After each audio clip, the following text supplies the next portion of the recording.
Hello and welcome everyone. My name is Michelle Ami Reyes and I am the editorial director at PAX. And I am so excited to chat with this incredible group of folks this evening for a roundtable discussion on our faith and culture at Christmas.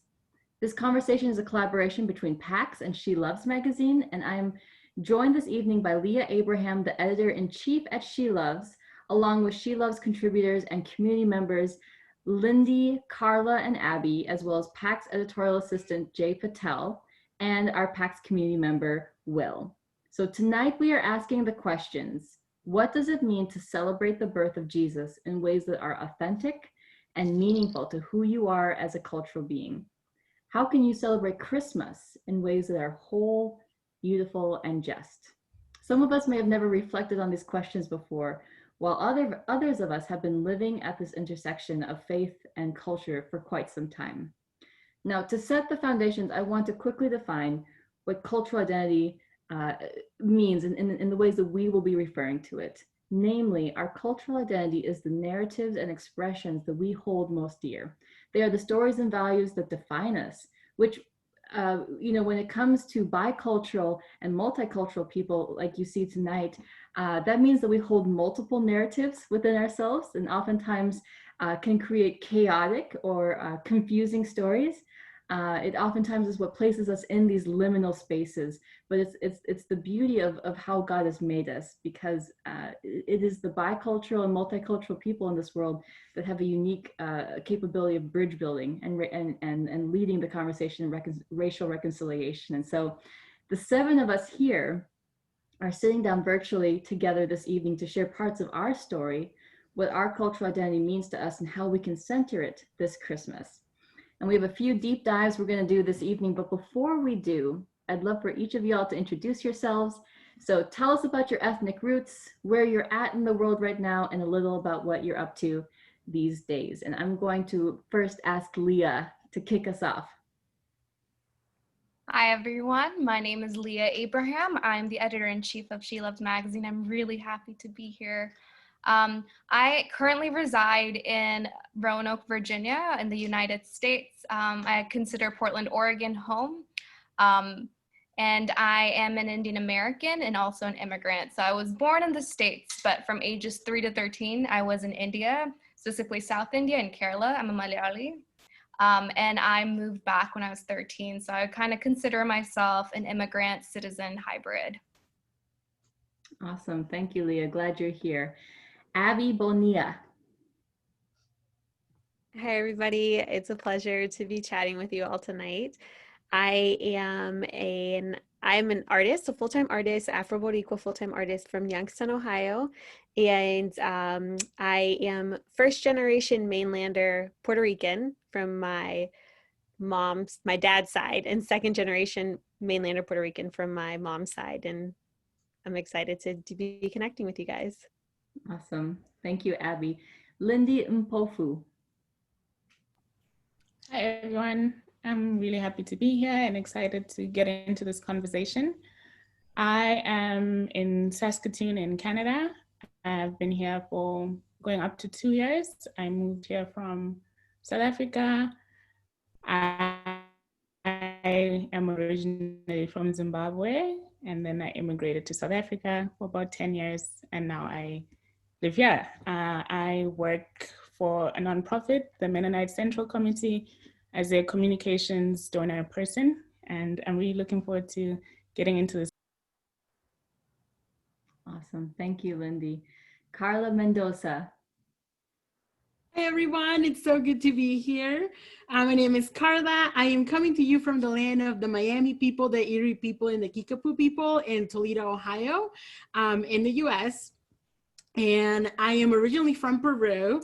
I consider myself an Afro-Peruvian girl person. It's so funny. I actually have a very multi-ethnic background, from China to Italy to some part of Africa through enslavement, unfortunately, through Chile, Spain, and indigenous Peruvian. So it's a party all the time. I am a writer, a speaker, and an accidental storyteller. I have been Oh man, I've been following Jesus for, I would say, most of my life, all of my life. And I'm just so excited to dive into this conversation with y'all. Amen. Love it. Will Nash. Hi, everybody. My name is Will Nash, and I'm coming in from San Antonio, Texas, and I work here for a campus ministry called Crew, which is a international ministry that focuses on discipleship and sharing the gospel and raising up laborers that will go to the nations.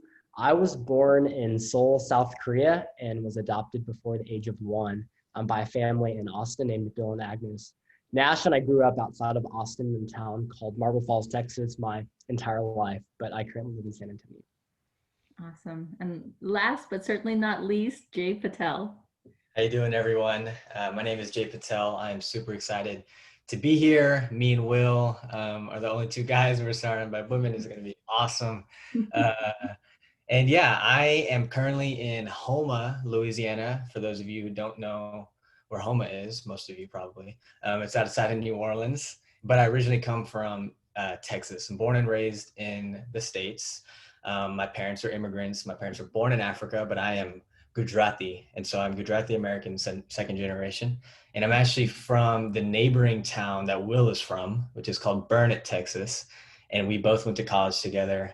We're part of the same campus ministry. And so super cool. I'm excited to be here. I currently serve with PAX as an editorial assistant. And yeah, just excited to be here. I can't wait to dive in. Awesome. Thank you guys. So this whole week, we as PAX and SheLoves together, we've organized a story campaign called "'Tis the Season: Culture and Justice During the Holidays," and we've invited people from both of our communities to share stories about how they celebrate the birth of Jesus through their own unique cultural expressions. And our roundtable panelists have been reading them and are going to each highlight one of the stories submitted and what stuck out to them. So Lindy, I'm going to start with you. Hey, Michelle. Coincidentally, the story I wanted to highlight is yours. Michelle shared about Christmas celebrations in India and the central, how the Star of Bethlehem is central. That really stuck out to me because I think I've just been reflecting about light and Christmas, how that is such a central theme beyond just Christmas lights, right? Like the symbolism of Jesus being light and darkness.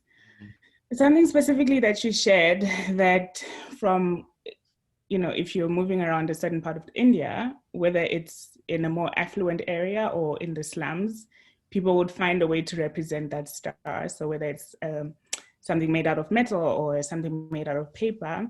And that really struck a chord in me because having moved to North America recently, I'm really cringed about the consumerism around Christmas. It's a lot about how much you can get into your house.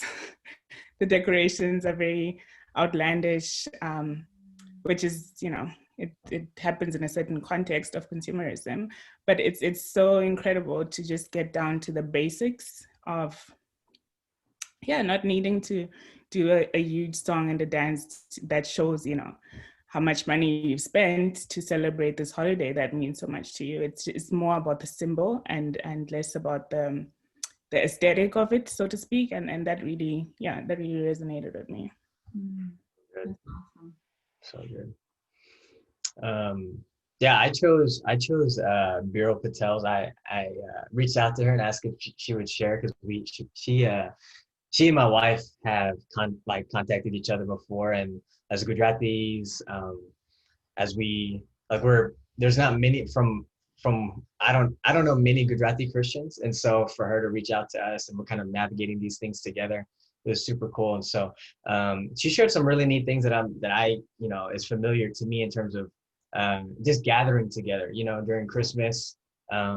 What she's saying is that, hey, for Christmas, she would gather together, eat Indian food, play musical chairs, listen to Bollywood music, Hindi music, Gujarati music.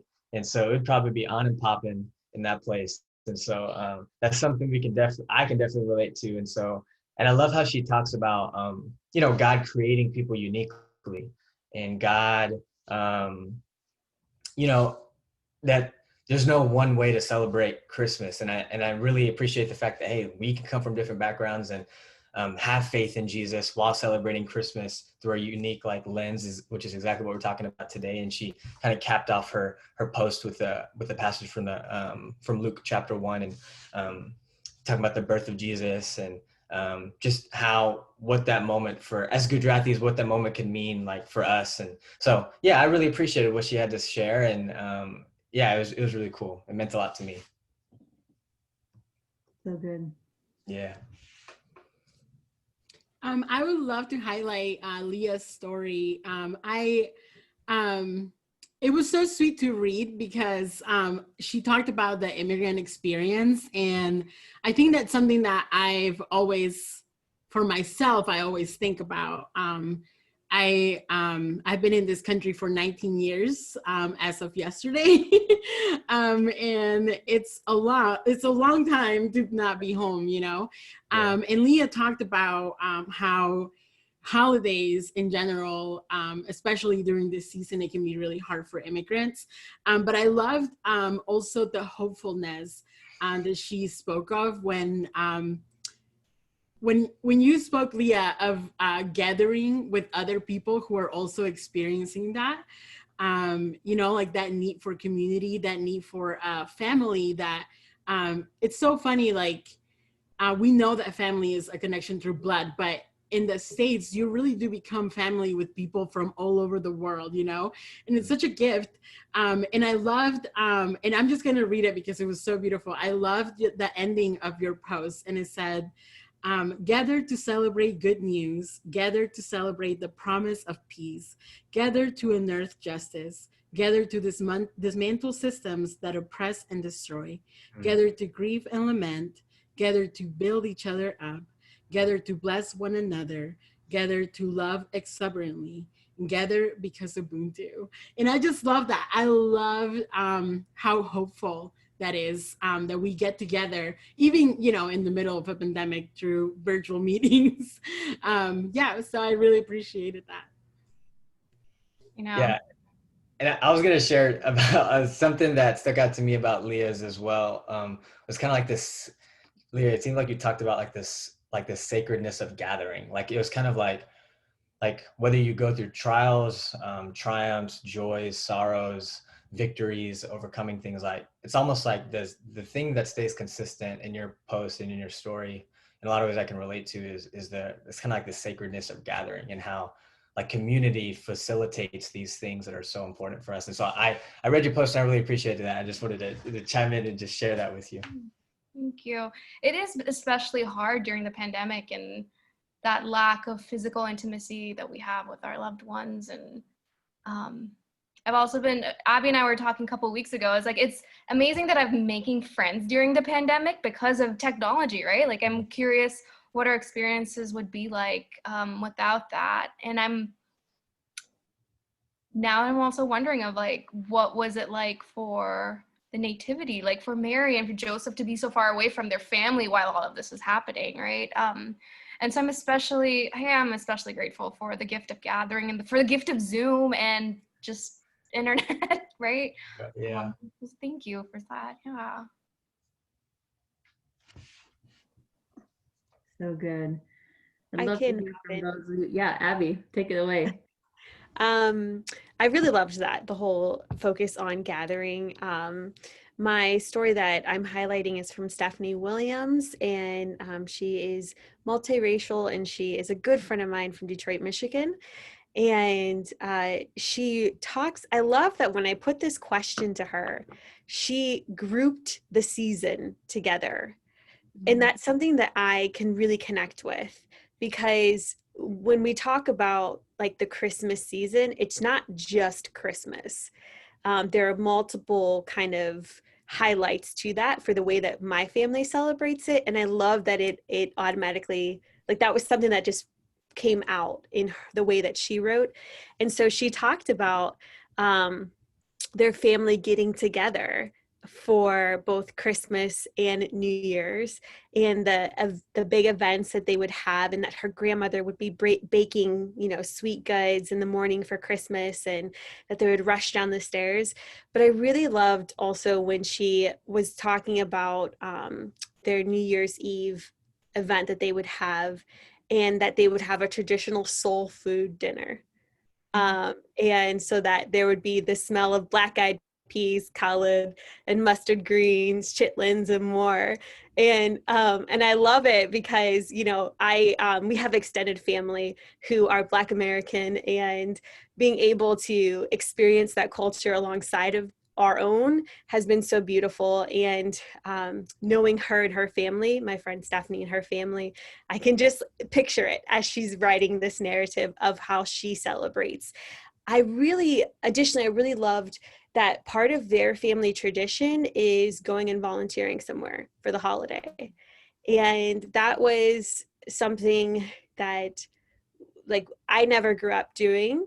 And then I realized that we didn't volunteer necessarily with other people, but we volunteered with our family because we had a big family.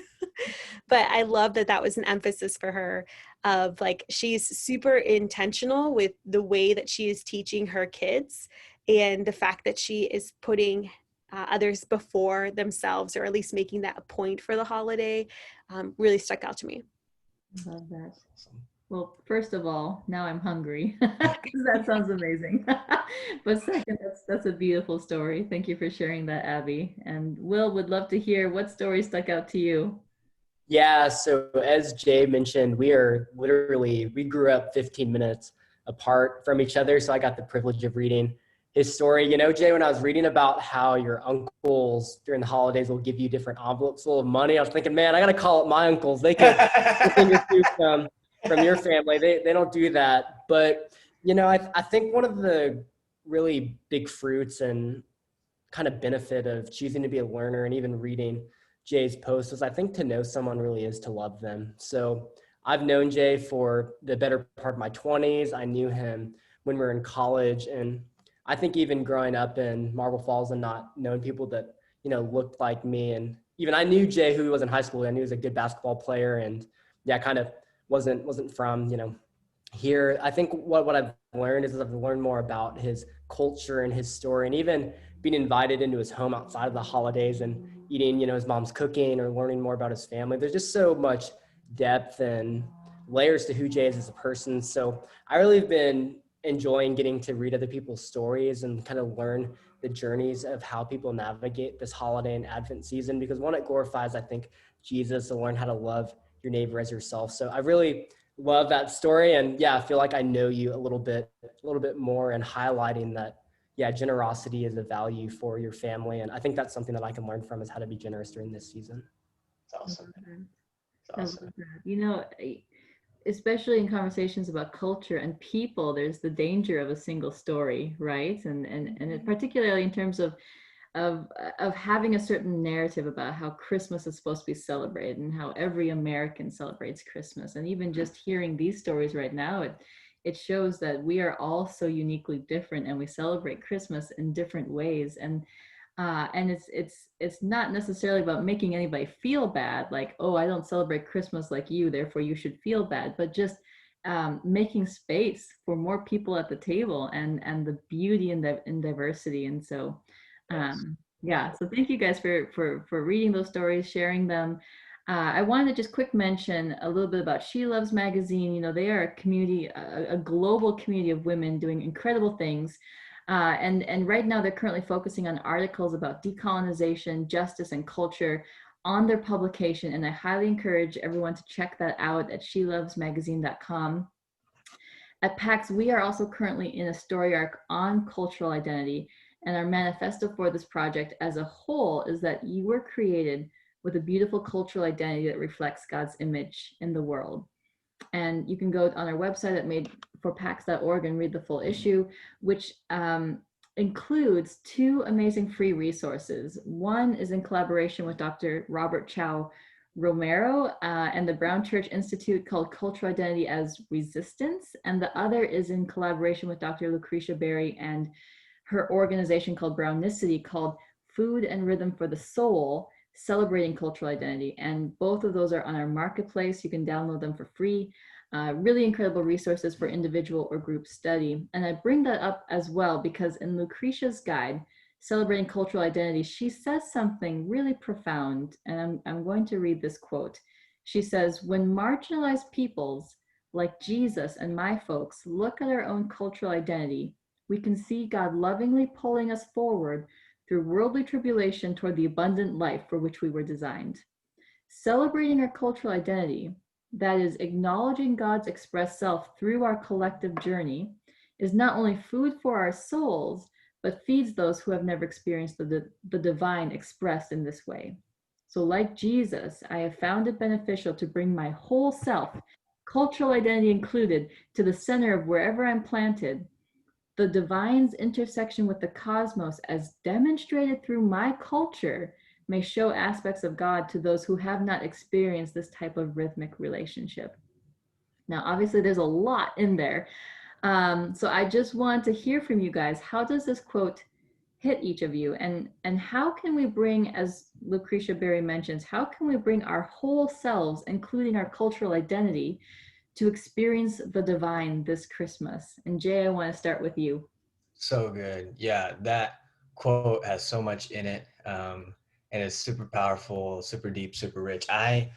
The thing that I think that first stuck out to me when I read this was she said, bringing her whole self, cultural identity included, into this story. And I think for me, it made me think of, I've been in as a Christian now for like 7 or 8 years. Most of my conversations have really centered around spiritual identity, like who we are in Christ, which is like super good to know. I mean, that is like pretty fundamental to who we are as Christians, right? But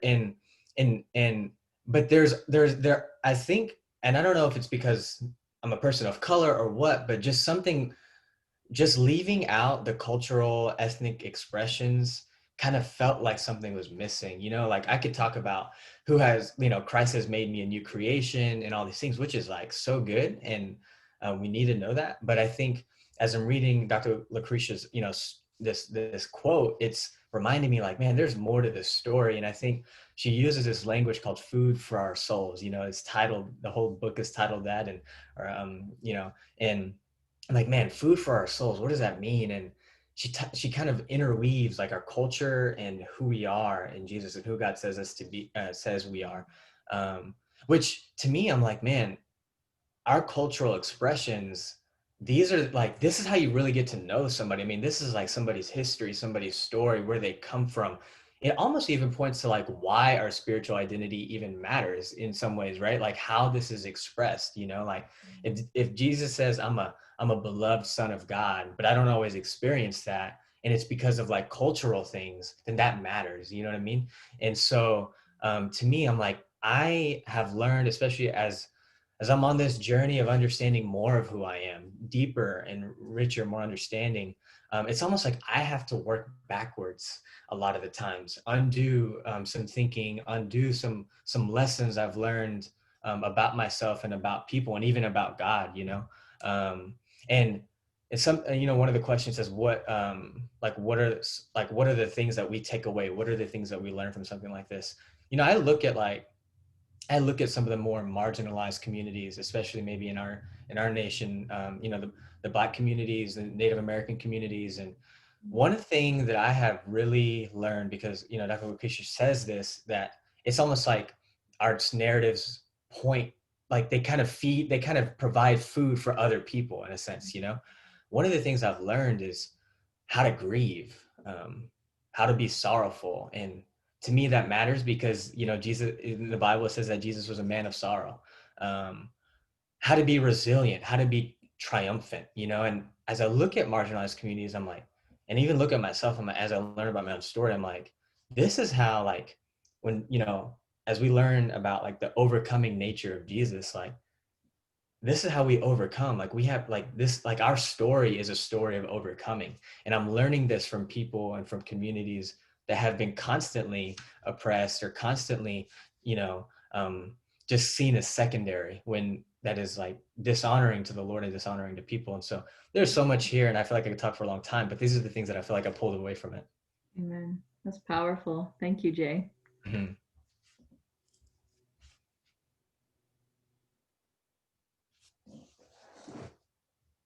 What about for the rest of you guys? How did this hit you? I can share. Yeah. I love what you shared, Jay, about our spiritual identity, because I think that has also been my experience. I think I can quote and I can tell you who I am spiritually, but a lot of the times I have no idea who I am culturally, and I think that also has to do with like being an immigrant. I was a child when I moved here, so a lot of the stories that I remember are almost a little vague at times.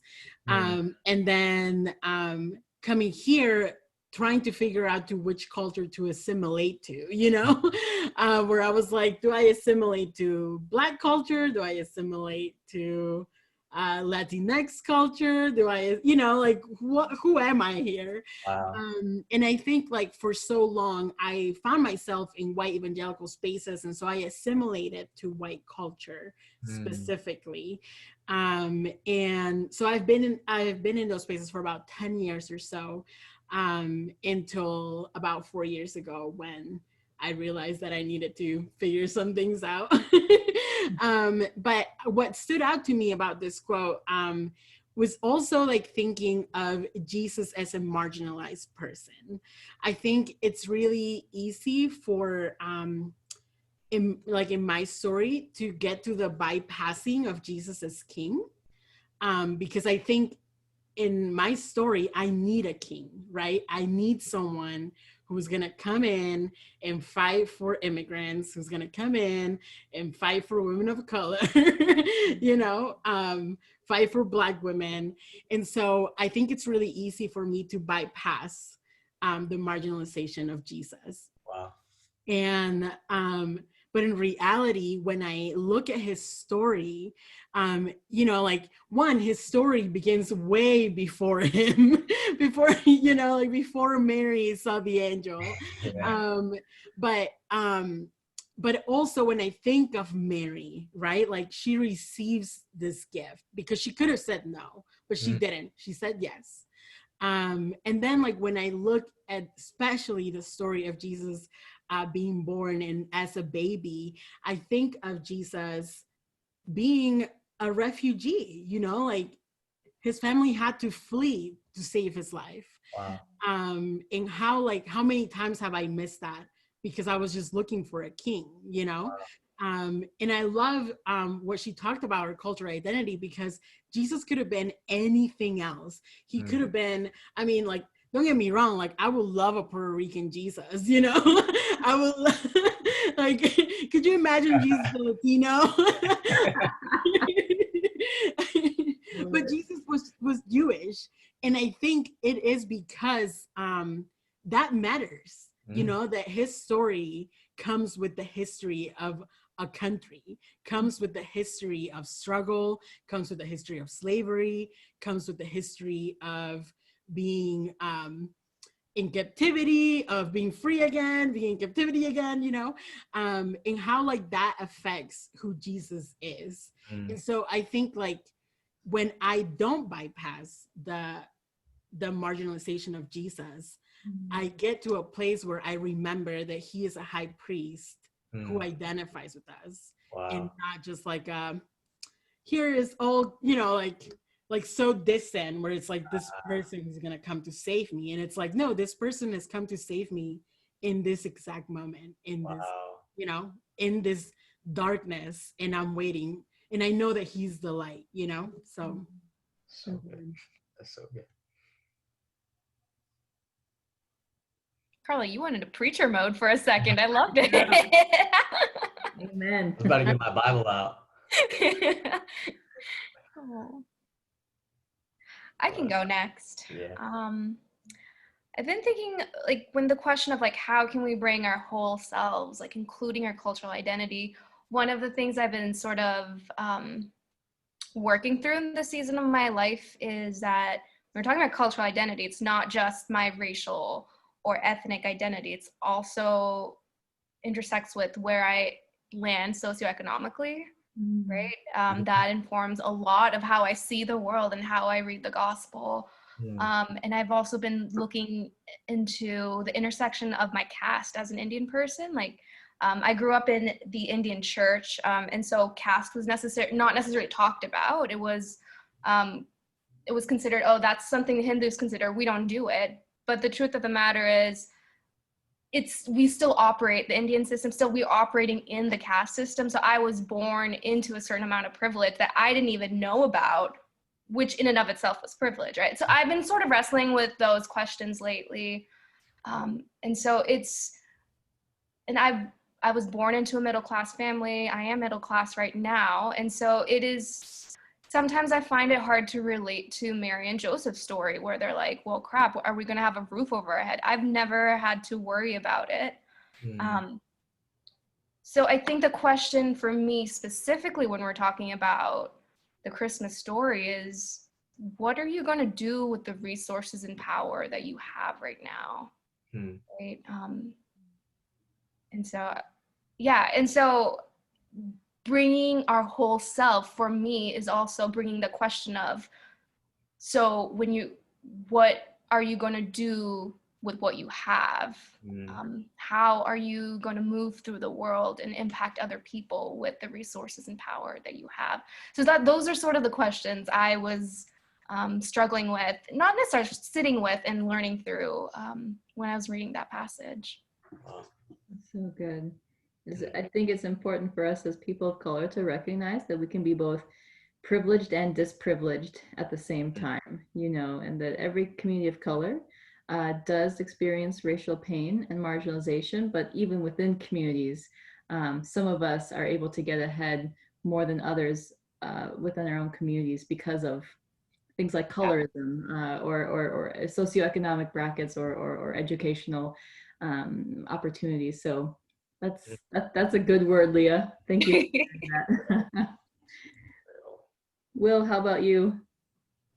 Yeah, I've been thinking about in that quote, in Revelation, how there's this picture painted of, all tribes, tongues, and nations gathered before God, worshiping him together. And it's made me think a lot about how with just people's cultures and who God has made them to be in their ethnicity. I remember like 2 years ago having a devotional and listening to some Latinos worship God and sing worship in Spanish. And I remember just crying because I was like, oh, wow, like what a unique and different way that's different than my own culture. People that love Jesus and want to show him their love and their worship. And I've been so excited this Advent season to learn and dive into other people's stories because I think it matters. And I think kind of being in the already but not yet of God's redemptive history, I think getting to see that, wow, when I see people that are of a different background or a different part of the world worship and love Jesus or express who they are in unique ways, whether that be through food or song or storytelling, like what a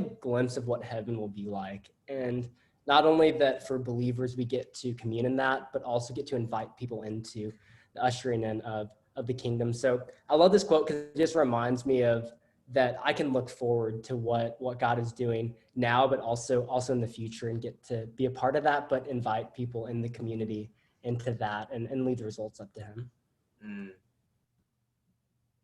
So good. I really like first of all, just this discussion so far is like, I felt like I wanted to piggyback off of what everyone has already said. I really, the notion of bringing your whole self to your experience of faith, it's such a beautiful thing to imagine. And for me, practically, it's very challenging. So that's the bit that stood out to me the most in her quotation. It's just, it's another thing, right, to do, to be fair. It's so I grew up in Zimbabwe, moved to South Africa, and when you think of Africa, you think, it's majority Black, so like it's chilled, right? Like colonization was a long time ago, it's mine. But I grew up in majority white spaces, majority white Christian spaces, again, because of my socioeconomic situation for some time. And the complexity of assimilation and pulling away from those parts of what I brought with me from having to assimilate and curate myself to the different spaces I belong to. It's still such a challenge, right? And take that experience of being the only Black girl in many situations in white spaces in Africa, and then, move to the prairies. Lindy, why don't you make your life more difficult? So yeah, I see this, just the sentiment and this thought as a real challenge. It's almost like not an insurmountable challenge as well. I think, kind of piggybacking from what Jay was saying, there's something about marginalized communities that we're resilient. And even reading that in the story of Jesus, it's like whatever curveball was thrown at them, they found another plan. There's always this, in my language, we always say, a Black person always makes a plan. Like that's our mindset that, okay, it's fine. It's tight, whatever, what's plan B, what's plan C, what's plan, so there's no room in the inn, fine, where's the manger, let's do it, right? So there's this beautiful sense of resilience that we carry with us in different, it expresses itself in different ways. And that's one of the things I've been intentionally reading into the story of Christ and seeing myself through that even in this different, you can't compare the two situations, but in the different things I've had to navigate, there's this like almost intrinsic way of just being able to adapt that you don't really get if you haven't been forced to, if you haven't been put in those situations where you have to. And that's something that I think as marginalized people or as minorities, we bring as gifts for other people to learn from, for other people to model. And it's like it's a gift that comes out of hardship. So it's not a privilege that's just described to you, but it's something valuable. Wow. I think it's interesting that you said that towards the end, because sometimes when we think about these things, it's like either in theory or just doctrinal, you know what I mean? We're reading scripture or whatever, but so much of what you just said, like it's an experience, and it's like, it's not high and exciting and always rainbows and sunshine. It's like through a bunch of tears and pain and struggle and confusion and doubt, but through that, like, you see the glory of God like more, which is what I gather from what you were saying. So I you can't really teach somebody that. Like, you just have to walk through it, you know what I mean? And that's so real what you said. That's so good. Lindy, I feel like we could just like sit, like we could stop and just be chewing on that bit on that bit for the rest of this conversation. But no, thank you so much for sharing that. I think a lot of you guys kind of have touched on this whole thing of being completely yourself. And Michelle, when you said earlier, the cultural image bearer, like that, this has been something new to me, I think, over the last couple of years of really discovering like who God created me to be. Like who I am is exactly who God created me to be. And my differences from, the person to the left or to the person to the right, it doesn't mean that, it's bad, but that we're all created as who God created us to be. So I think it's just such a beautiful realization, and it can be a very freeing realization. Honestly, growing up, you don't really think outside of your home that things are different, right? Like these are just your traditional things that you guys do for the holiday, or things that in your mother tongue or in the tongue of your family that they called the chinero, the chancla, the china cabinet, or the sandal, and you go to your friend's house and you say it and they're like, what the heck are you talking about? So it's interesting to think about like our cultural heritage and our traditions around this time. And I remember when I moved away from home when I was 18, which I had no intentions of doing, because that's a very like Americanized thing to do. But I ended up moving away, and I kind of stepped into a predominantly white space. And I didn't realize, I guess I should say at that time, I realized how different some of my traditions were. And realized that I quickly needed to accommodate to what was the prominent tradition. And so I think that this has been something that's been sitting with me a lot lately, of just like, okay, I'm celebrating who I am and my family and our heritage, but I love being able to connect with other people, and we're all bringing it to the table to celebrate together. And it's not just a dominant culture that is upheld, but that we have, a diverse and brown Jesus, that is being celebrated during this season. So Amen. I love that. I think it's a really good and important point to make, that this is not about saying, it's, like the conversation is just about food, like whether you eat Swedish meatballs or like chana masala on Christmas Day, right? Like, it's great that like those expressions can be incorporated, but what we're getting at, what the heart of this conversation is, that each of us have cultural blind spots, right? And so as cultural image bearers, we each reflect a piece of God through our culture. And so we need each other to fully understand this rich and vast spectrum and vision of who God is. And the same is true in our reading of scripture. We each come from different cultural backgrounds and faith traditions that shape and form how we come to the text. And when we're able to read scripture together, we can learn from each other deeper. It's like digging deeper and getting to more layers of meaning. And so that's where we're starting to land the plane a little bit here, because this is Advent. A lot of us will be reading Matthew 2 and Luke 2 throughout this season. And so what I want to ask each of you guys is, what is one way that you read the story of Jesus's birth in the Gospels, in passages like Matthew 2 and Luke 2, through your own unique cultural lens? And what characters or symbols or elements in the narrative stick out to you? And how can we learn from each other through that? So Will, I want to kick it off with you.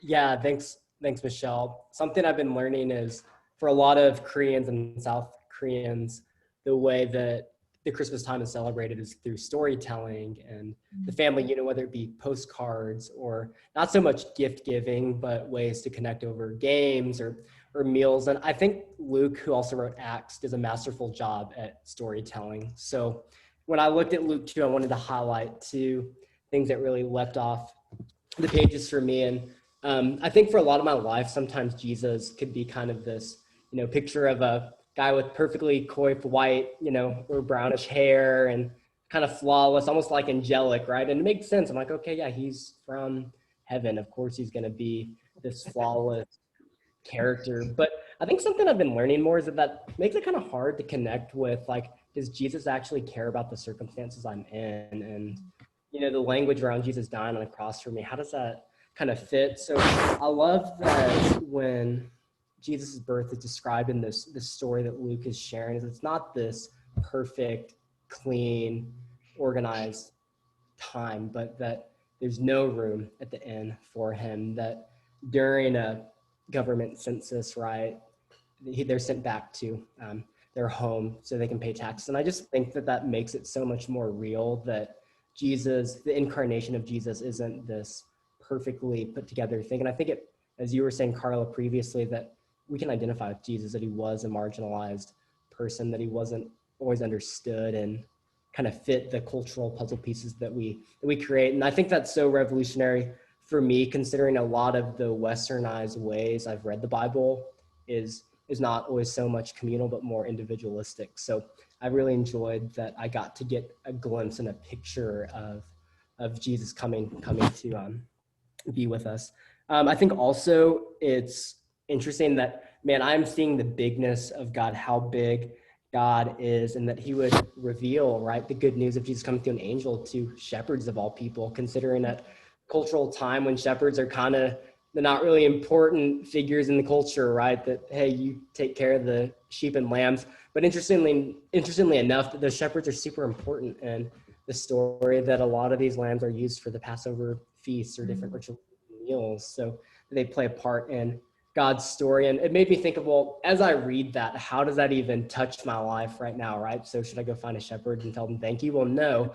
But I think that what I realized is, so my fiance is Mexican. She comes from an immigrant family. And it made me think about, like, so God is so big, he uses everybody in unique ways in his story. And I thought about how this Advent season, that I want to move into a place of more Thanksgiving. So something that we're going to do this year is really say a prayer and give a prayer of thanksgiving towards migrant workers that provide the foods that we get to enjoy. So whether it be fruits or vegetables or different meats, a lot of people that have immigrated here or that are, trying to immigrate here are kind of a part of the daily ways that we enjoy, foods. And that might, to some people, sound like a little detail maybe for people listening in, but it's a really big deal.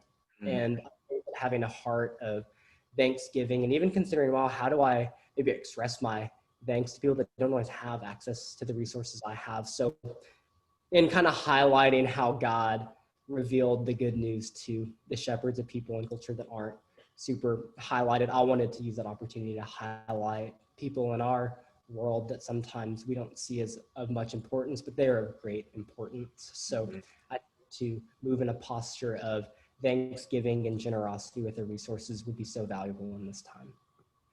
Wow. So good. It's good, man. That's really good. I think in this Luke 2 passage, it's funny because, we read the story and like there's no room for Jesus in the inn. And I'm like, man, if he was in like Gujarati house, like, I don't know if that would have, like, we would have made room, you know what I'm saying? Like you're not going to go somewhere else. Like, you're going to do it right there, even if it's in front of a bunch of people, and it's funny because, like, literally, like, even the inn, right? I mean, what did you say? It's funny, but true. Yeah, right. Exactly. That's no diss to where Jesus is coming from. I'm just saying. It's funny because if we read, like, I think when I first became a Christian, coming from a non-Christian household, like culturally Hindu, reading something like that and so seeing the word inn, INN, and it's like a motel or it's like some place that guests go, and they pay for a room or whatever. And I'm like, to me, that is super relatable. I mean, that's literally what my family does. Like, the family business that we are in is in hospitality.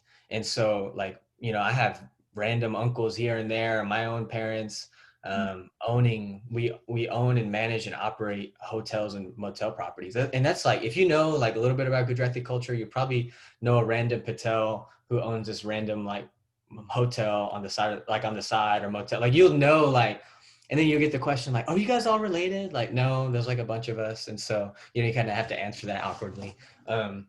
But that's like, I remember reading when I first became a Christian, I'm like, that is relatable to me.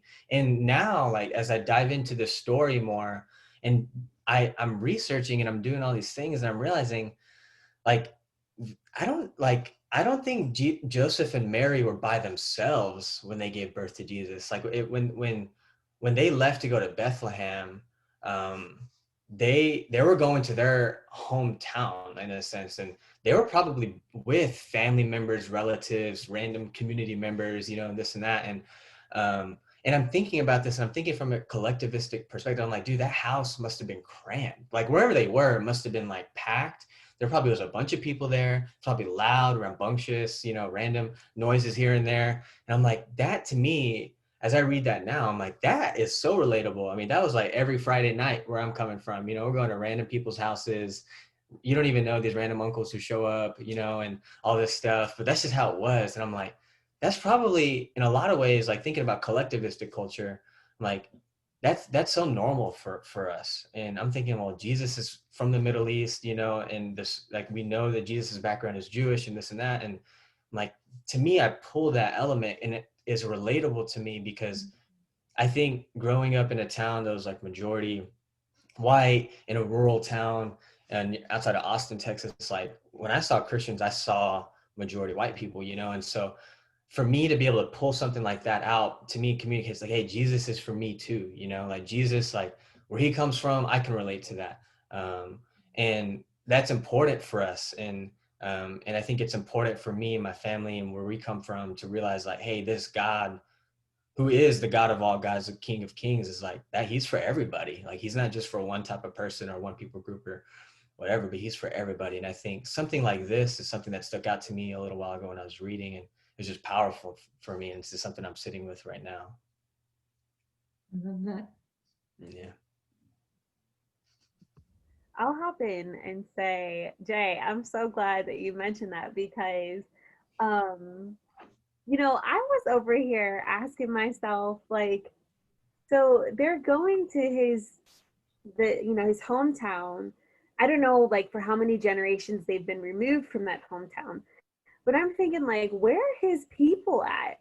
Like, why are they? Do they not have a space? And that's the first year I have ever thought about it like that. And I think it stuck out to me because for in the times of COVID-19, everything looks different this year. And even considering what we're doing for the holidays, it's very much still about family getting together, celebrating together in some way or another, being together in that collective space. And so also reading that, I was like, wait, hold on. I've never thought about it, but where are his people at? But when I was reading this story in Luke 2, one of the things that really stuck out to me automatically was like, okay, when are the kings coming? When are we going to talk about that? Because I mentioned in my post that we celebrate like our two big days are La Noche Buena, which is Christmas Eve, and then Three Kings Day, also known as the Epiphany. And honestly, for us, it's almost a little bit like Three Kings Day might be a little bit bigger than Christmas Eve. And in the island, it's like this huge celebration with parades and everything, in beautiful tropical weather. Oh, that's so amazing. But so it's interesting. It was like when I read that, okay, they're here, we're celebrating, we're talking about them. And I think that is kind of one of the things that I really resonated with this year as well, of this is something that is a huge tradition in our culture. And being removed from the island, I think some of our traditions waned a little bit when our grandparents passed away. But I have been super intentional about staying connected to my culture, in that of my ancestors. And so it's something that I'm intentionally making sure that we keep around for my nieces and nephews, because this is a significant event. But yeah, so those two things of just where was his people at, because we're very community collective as well, and then being able to celebrate the arrival of the three kings and the gifts that they brought to Jesus, celebrating the birth of Jesus, and what that means for us as his people. So.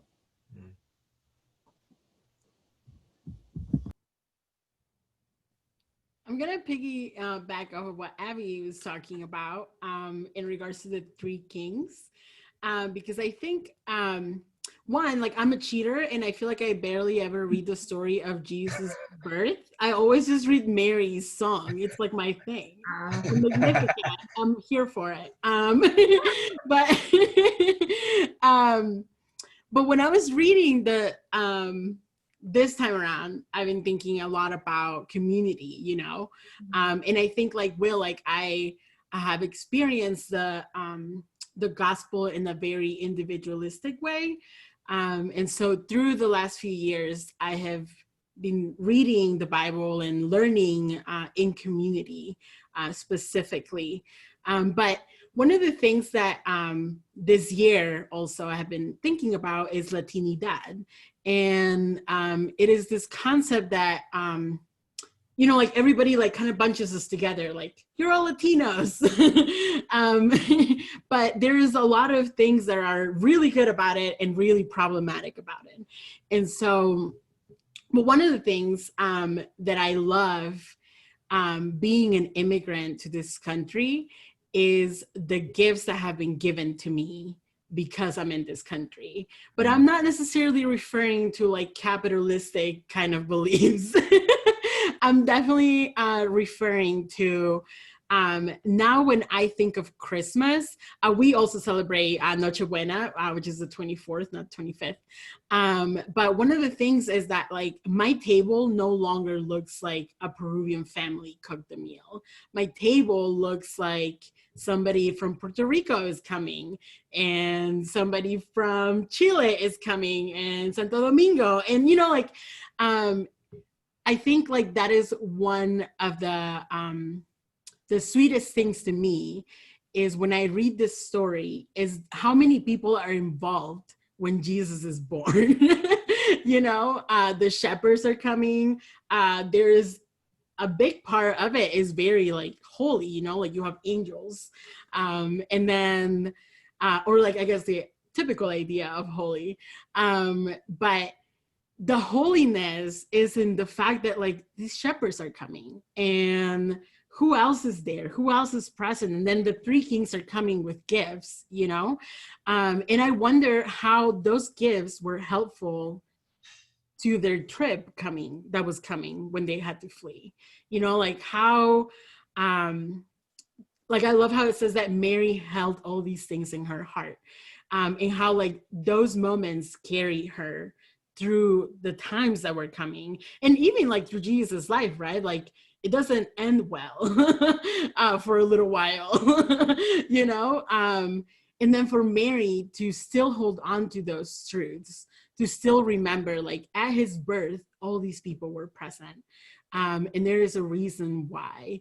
And to me, it just like reminded me of the gifts that I've received from so many people around the world, you know, whether it's a song, whether it's the way that I have a lot of Mexican moms. So, you know, like the way they made their pozole for me, like there's no way I can cook that. And I miss them. And I'm like, where's the Christmas pozole, you know?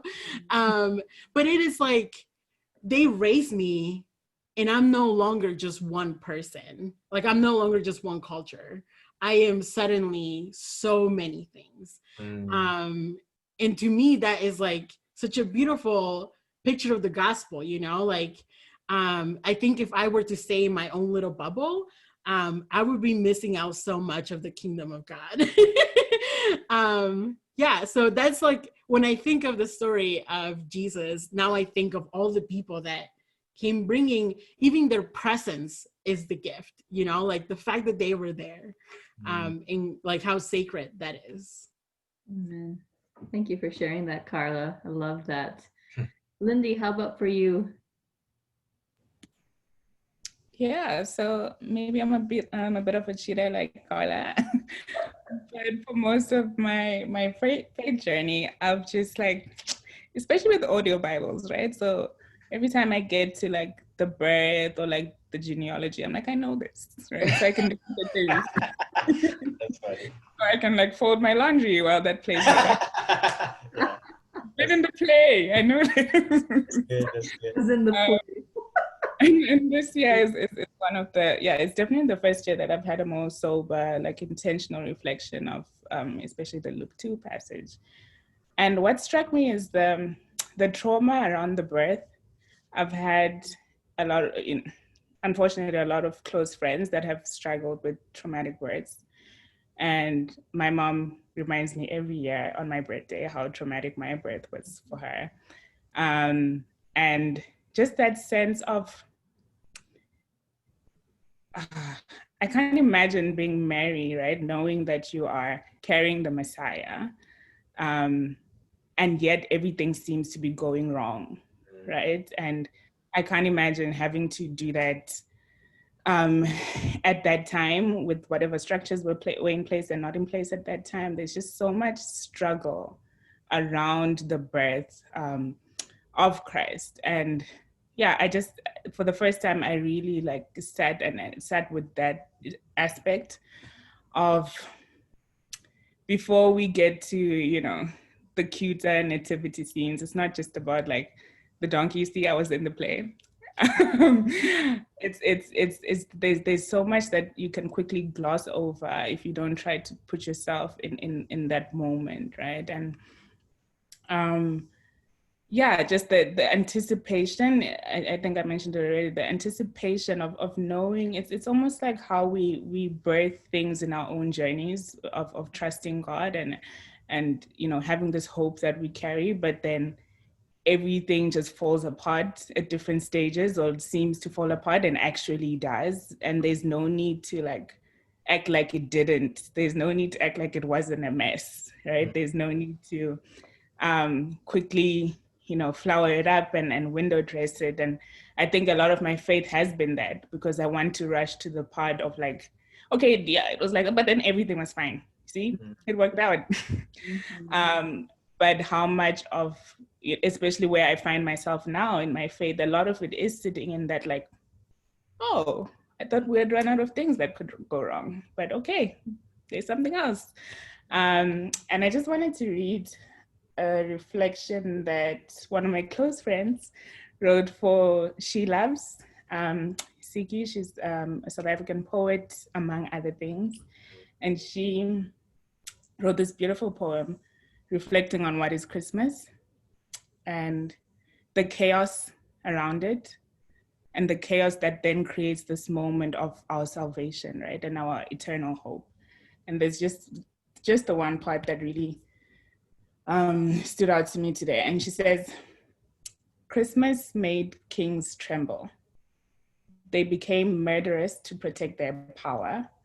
The young refugee family would cross borders to preserve salvation for all humanity, with each decision to flee an unwelcoming ruler.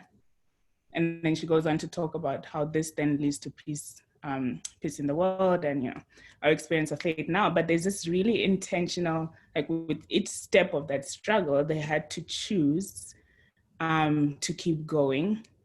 And to be fair, I would be so frustrated. Like, I'm carrying like God, right? So like, why? That's yeah. Like, excuse me, like God is actually here, Emmanuel. Like, why are we? You know, that would really couldn't be me. Could not be me. Hilarious. That's so funny. I love that perspective, Lindy. Thank you for sharing that. And I think it's also why we would do well to give Mary more attention as we read the story of Jesus's birth, because she is a young, vulnerable woman. And I've heard Carla say this before. That night of Jesus's birth probably was not a silent night, as we often sing, and not simply because of the communal potential elements of that gathering, but because of the cries and the struggles of Mary giving birth as well. And to resonate with that and to center that is incredibly important as we come to Christmas. So thank you for mentioning that, Lindy.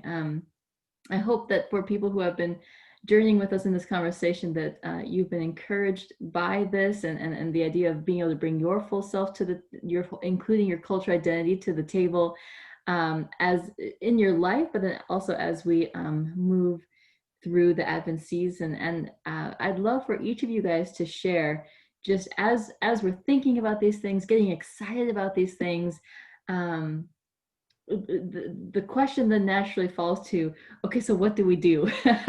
Like, where do we go from here? And I'd love to hear from each of you guys. What is one practical step or tip that we could begin doing right now to lean into our cultures this Christmas? And how can we celebrate the birth of Jesus in our own unique cultural ways? What is one sort of practical thing that people could go and share with their friends, or with their spouse, or with their family, or maybe something they could do with their children? And I want to start with Carla. So I think for one of the things that comes to mind right away is music, because Christmas is always surrounded by music, regardless of where you are in the world, you know? And so my suggestion, and I do this all the time, I Google what songs surround, you know, whatever country you're thinking of, wherever space you're thinking of. You know, in Latin America, it's very like salsa and merengue, and it's so funny. That's like what we dance during Christmas time, you know, and we dance, you know. So if it's something that you're like comfortable with, or even uncomfortable with, it's fun. Yeah. So I would. That's one thing that I always do is connect to art and to music, and so yeah, like off the top of my head. And also ask questions. It's okay to ask questions because I know for me, I did not get here by myself. I asked a million questions to everyone who would listen. So yeah. I love that. I'd like to follow that, Carla. So one of the most popular, I'm pretty sure it's the most popular Christmas song in most of Southern Africa, maybe Africa, is Feliz Navidad. And it's by Bonnie M, I think they're called. So they're like an Afro-Caribbean, maybe also Latinx group, but they were in Germany.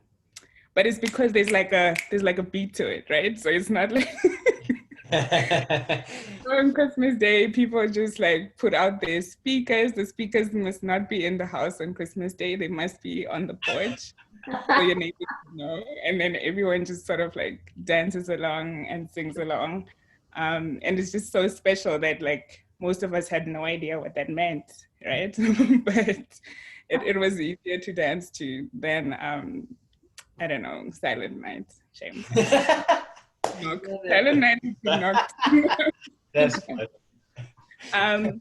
Yeah, but also I think what I've been thinking about around Christmas is, honestly, this is the first year I've had to actually reflect on what would a different Christmas look like. And a lot of that, like Carla said, is for me is actually just Googling, right? Like in a time where maybe there's not a lot of people that you can ask questions to. I'm exploring what an African Christmas is and sort of seeing where that trail leads me. But there's just, I think, just cultivating curiosity on what could be different, whether that means you adopt it into your practice or your traditions or not. It's just, I think, kind of what Will was talking about earlier, like painting that picture of what heaven would look like. It's, yeah, we will all be there and all our different cultures will be there. So it's, I think it's worth just being curious.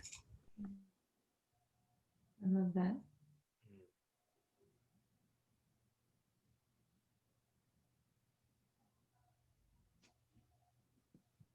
I can go. One of the things I've noticed, especially in Indian cultures and Indian churches, is that Christ and anyone in the Bible is still depicted as white for the most part. And so one of the things I've been doing this year in my journey of decolonization is to try to unwhiteify, if that's not a word. But I think it matters that Christ was brown, came as a brown baby, right? And so I've been actually researching art, depictions of brown Jesus. And so this Christmas season, one of the things I've also been doing is researching like a brown nativity scene and what that looks like in different cultures, right? Because unlearning a white Jesus and what that represents is also very important for me, and very important for me to understand the true story and what it offers us. I love that. I'm gonna start you. I'm gonna say that you trademarked that, Leah. Unwhiteify. Christmas. Unwhiteify Christmas. Yes.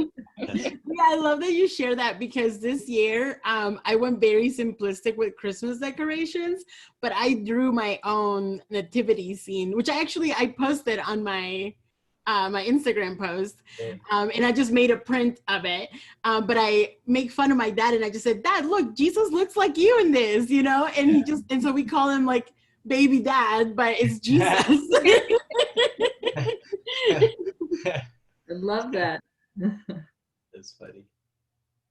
It's funny that you said that, Leah, about white Jesus. I was actually, and I'm gonna share in a second, but just that scene of a white. I was in the mall like a few days ago, and I was with my mom. And granted, my mom's not a believer. My mom's not Christian, and so she, like, one of the the challenges for me is like, how do I express my Christian faith while being in a family that's not Christian, you know? And so I'm walking through this mall and there's this nativity set and it's pretty big and it's full of like white characters, you know? And I like, we're gonna walk past, I was like, wait, just for a second. I was just analyzing it and I was like, why does Jesus have like blonde hair, blue eyes? I mean, like literally, you know? And I think in that moment, it was kind of cool because I was like able to explain like to my mom, you know, like, hey, this isn't accurate, you know, like Jesus probably looked more like us, you know? And there was this one character off to the side who was a shepherd and he was brown, but just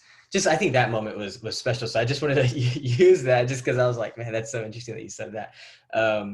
For our family, Christmas for us, like I mentioned like already, but Christmas for us really didn't have much to do with Jesus, like or God or anything. It really meant like coming together as a family. For me now, it's kind of taking on this new meaning. But one of the things that I think that my family does, and I'm like, I don't see why we can't keep this going, or something that even maybe in collectivistic cultures in general was like in terms of like giving gifts to people.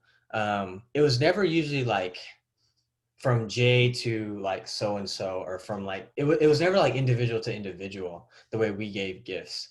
It was actually like one of the, like what we would do is like it was from like a family to like another family, or a family to an individual, or something like that, you know. And to me, like growing up, like I never really thought twice about any of that stuff. But now that I'm around different people and I'm talking to different people, come from different backgrounds, and especially kind of growing up biculturally, collectivistic and individualistic, I realized like, hey, not everybody does that. And to me, that like the idea of like, for instance, my mom would do this, and we would actually joke all the time because my mom would actually be the one who gets the presents for everybody, and she would put all of our names on it, you know, as if like we actually contributed. We had no contribution. She does it all. She wraps it all. She gives it, you know. And I'm like, to me, I'm like that. It symbolizes like this, like this union or unity, you know, or this even symbolizes like loyalty in some ways, because it kind of like it actually empowers community and makes people feel connected rather than like separated, you know. And so I think about that and I'm like, that's something that I can continue to do and probably will continue to do as now that I'm married. Like, hey, this gift is from me and my wife, you know, or whatever, you know. And so that's something I thought, and I think that's probably like a practical way, like super practical way that people can take, like something, you know, people can take away from this. I love that. And I know you wrote about that recently too, Jay, with an article over at PAX Archetype too, but communal gift giving, as opposed to the individualism that often marks Christmas. I love that. So thanks for sharing that. Mm-hmm. Abby, how about for you? My thought is actually connected to the whole music idea. For the Puerto Rican culture, we have what are called parandas, which essentially is just like caroling, but you go and you surprise somebody at the house and, you know, it's magical. Maybe they want you, maybe they don't want you. You're going to provide food for them. So we did not grow up with that as a tradition. When we were younger, we do, like my dad's side of the family is very musical. So we did have that aspect when we were younger with them. But so I think that that's something to just be very intentional about. I have begun for my nieces and nephews, I specifically look up Puerto Rican paranda music, so that way they can, you know, have that as a part of the tradition, and they're hearing that and they're more familiar with it. So definitely the music route for whatever tradition it is that you want to honor, whatever culture it is that you want to honor. And then additionally, I just lost my train of thought. There was another thought, but if I remember before we're done, I'll share it, but if not. Thanks for sharing that. And Will, how about for you? Yeah, what I want to highlight this Advent season is how to be generous in giving. So for those of you who may be viewing from Texas, there is an incredible ministry called the Immigration Coalition. And for $4 a month of a recurring gift, you could provide fresh, potable drinking water to immigrants and asylum seekers at the southern border of Texas. And that's something that I'm choosing to participate in with my fiance and mobilizing around. And I think what a great picture of the gospel, that in the same way that Jesus adopted us into his family as sojourners, foreigners, exiles, and it wasn't based on anything that we could do or our merit, but because he loved us. And what a great picture of the gospel to give and to share the love of Jesus to people that are having really challenging circumstances. And I think that that's something I really want to, invite people as viewers in Texas or really around the country to really choose to invest in, because I think that's a great way to be the hands and feet of Jesus to people that I believe are oppressed, marginalized, and misunderstood. So I would definitely challenge and encourage people to join me in giving. Amen. I love that. Thank you for sharing that. And thank you to all of you for just this incredibly enriching conversation. I have learned so much from each of you all. And I'm just so blessed to have been able to sit at this table with you guys. And I want to thank everyone who has journeyed with us in this conversation this evening. I hope that you all were as inspired and encouraged as I was.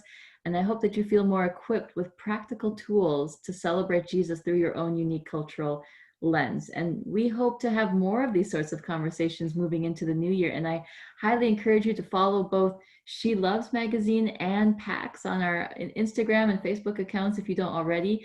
And you can also learn more about SheLoves magazine at shelovesmagazine.com, as well as about PAX at madeforpax.org. And so may each of you be filled with great joy and peace this Christmas. Thank you all.